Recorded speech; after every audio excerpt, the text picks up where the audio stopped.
Hi, good morning, everyone. Welcome back to the series of all about English.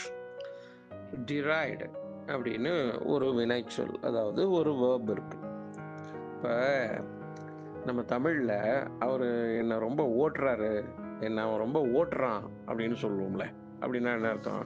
என்னை ரொம்ப கிண்டல் பண்ணுறான், என்னை ரொம்ப தரக்குறைவாக பேசுகிறான், கண்டெம்டிவாக பேசுகிறான், கிரிட்டிசைஸ் பண்ணி பேசுகிறான். இதெல்லாம் சொல்கிறதுக்கு சாதாரணமாக கலோக்கியலாக என்ன அவர் ரொம்ப ஓட்டிட்டாரு அப்படின்னு சொல்லுவோம் இல்லையா? அதுக்கு கிட்டத்தட்ட ஈக்குவலன்ஸ் தான் இந்த டிரைடு. டிரைடுங்கிற வேர்பு என்ன மீனிங்னா, எக்ஸ்பிரஸ் கண்டெம்ட் ஆர் ரெடிக்யூல், விமர்சித்து பேசுறது, கிண்டல் அடித்து பேசுறது.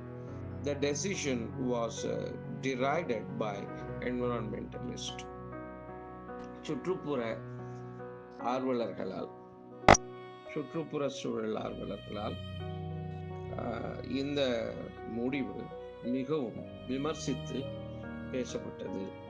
சுற்றுச்சூழல் ஆர்வலர்களால் இந்த எடுக்கப்பட்ட முடிவு மிகவும் விமர்சித்து பேசப்பட்டது. அதுதான் இங்க அர்த்தம். ஆனா இந்த தமிழில் இந்த என்ன ஒரு ஓட்டுட்டார், ஓட்டுறார் அப்படிங்கிறத அதுக்கு நிகரனா ஆங்கிலத்துல டிரைடு அப்படிதான் சொல்லலாம்.